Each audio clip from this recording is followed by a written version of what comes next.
Oke, selamat datang. Kali ini kita mau bahas sesuatu yang jujur aja cukup serius dan mendesak. Ini soal AI, tapi bukan dari sembarang orang.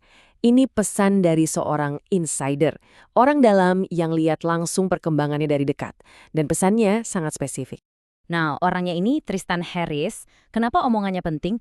Dia itu mantan etikawan desain di Google. Jadi dia bukan cuma tahu teknologi ini, dia paham banget seluk-beluknya dari dalam. Pengalamannya ini yang bikin pesannya punya bobot yang luar biasa.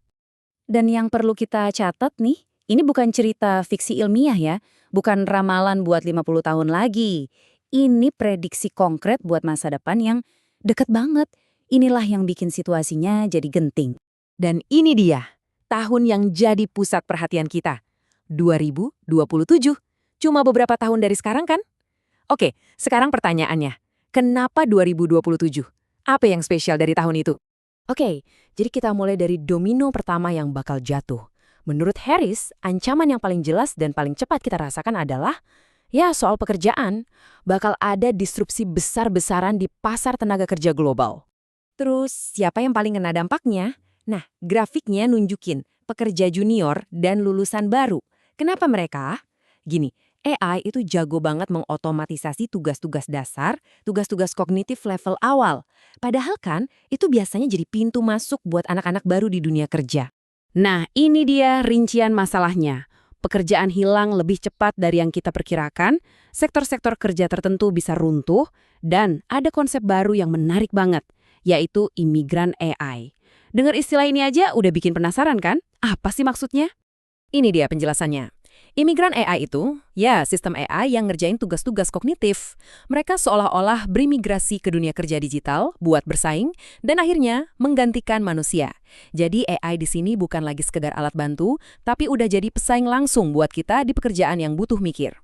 Dan perbandingan ini, wow, ini benar-benar nunjukin kenapa pergeseran ini nggak bisa dihindari. Coba lihat, manusia butuh gaji, istirahat, tunjangan. AI kerja 24/7 tanpa biaya tambahan. Manusia belajar berbulan-bulan. AI bisa dilatih dalam sekejap. Buat perusahaan, hitung-hitungannya jelas banget kan? Ini soal efisiensi yang skalanya luar biasa. Tentu aja ini bikin kita mikir, terus solusinya apa dong? Sering banget kan kita dengar soal pendapatan dasar universal atau UBI. Tapi coba kita renungkan. Kalau disrupsinya sebesar ini, apa jaring pengaman kayak UBI benar-benar bakal cukup buat nampung semua orang? Oke, kita udah lihat soal pekerjaan. Sekarang, mari kita lihat gimana efek domino ini nggak berhenti di situ. Dari ekonomi, dampaknya menjalar ke seluruh struktur masyarakat kita. Timeline ini nunjukin betapa gilanya kecepatan semua ini terjadi. Coba lihat, dari model-model dasar muncul di 2022, adopsi publik meledak di 2024, dan di 2027, masyarakat kita udah ketinggalan sama AI. Cepet banget kan? Institusi sosial kita kayaknya bakal kelabakan ngejarnya. Dan dampaknya ini kemana-mana. Pertama, pendidikan. Dengan AI, kita harus nganya lagi. Sebenarnya, apa sih tujuan kita sekolah? Apa yang perlu dipelajari kalau banyak hal bisa dilakukan AI? Lanjut, pilar kedua, kesehatan. Bakal ada perubahan besar-besaran di dunia medis. Mulai dari cara dokter mendiagnosis penyakit sampai metode pengobatannya. Semuanya bisa dibentuk ulang. Berikutnya, pilar yang juga krusial, keamanan nasional. AI ini bukan cuma soal efisiensi, tapi juga soal kekuatan. Dia membawa tantangan-tantangan baru yang super kompleks buat pertahanan dan stabilitas global. Dan puncaknya, ya demokrasi itu sendiri. Gimana demokrasi bisa berjalan normal kalau pilar-pilar utamanya, kayak tenaga kerja, distribusi kekuasaan, dan arus informasi dirombak total sama teknologi ini? Jadi, ini intinya ya. Ini bukan cuma sekedar update teknologi. Ini adalah penataan ulang fundamental masyarakat kita. Aturan main yang lama udah nggak relevan lagi. Sumber kekuatan bukan lagi dari tenaga kerja manusia, tapi dari siapa yang mengontrol AI. Nah, semua ini membawa kita ke bagian akhir. Setelah kita lihat betapa seriusnya peringatan ini, pertanyaannya sekarang kembali ke kita, ke Anda, ke saya, ke kita semua.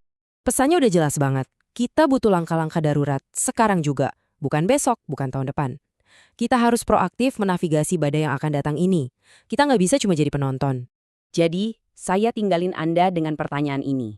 Peringatannya sudah ada, waktunya sudah disebut. Pertanyaan yang sebenarnya sekarang bukan lagi apakah ini akan terjadi.